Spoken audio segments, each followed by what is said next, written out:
लक्ष्मण जी ने सोचा कि भरत के कारण मेरे भाई को वनवास मिला है, तो ये जरूर भरत होगा। और जब और पास आए तो देखा कि हम भीड़ आ रही है, कुछ सेना वेना आ रही है।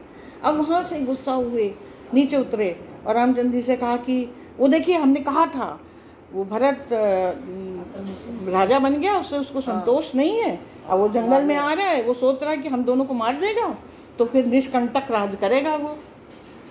तो रामचंद्र जी ने कहा कि तुम क्या सोचते हो कि तुम कह दोगे तो हम मान लेंगे?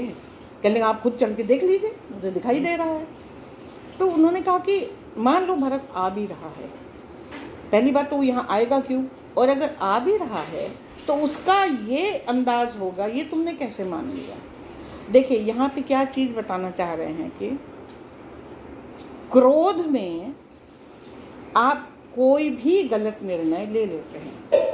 लक्ष्मण के हृदय में क्रोध है भरत के प्रति, क्रोध है तो केकई के निर्णय के प्रति, लेकिन उनको लगता है कि क्योंकि भरत को राजा बनना, हालांकि भरत बेचारे को तो पता ही नहीं था ये सब, इसलिए उन्होंने मेरे भाई को निकाल दिया या हम लोगों को जंगल आना पड़ा।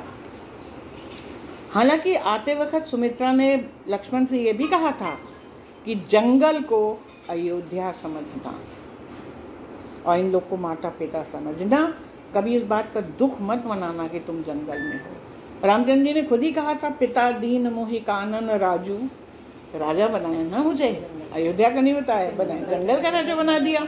तो इतना संतोष की इंतहा किसी व्यक्ति में हो यदि, रामचंद्र जी ने बहुत समझाया कि देखो क्रोध में रह के कोई निर्णय नहीं लेना चाहिए। किसी की गलत बातें आपको गलत तरीके से आप समझते हैं, कहने लगे नहीं चलिए आप देखिए अच्छा ऊपर। रामचंद्र जी भी चढ़े साल के पेड़ के ऊपर ऊपर, उन्होंने देखा कि हाँ, तब तक और करीब आ गए थे लोग, और सबसे आगे उन्होंने देखा राजा दशरथ का एक हाथी था जिस पर वो सवारी करते थे, उसका शत्रुंजय नाम था।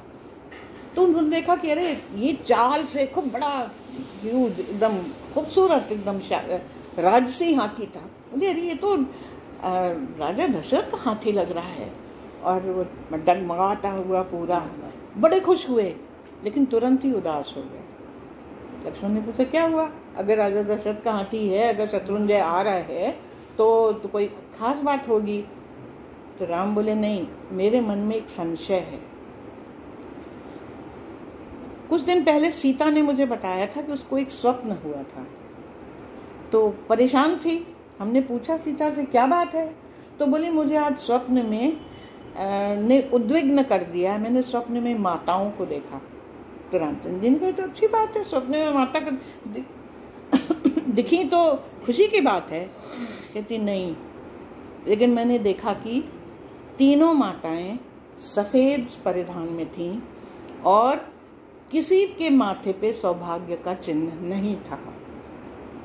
अब उनकी ये बात सुन के वो तो दुखी थी ही, रामचंद्र जी भी थोड़ा, उनको तब तक खबर नहीं थी कि दशरथ जी नहीं रहे, थोड़ा उद्विग्न हुए, लेकिन अपने मन को शांत कर लिया कि ठीक है सपना था।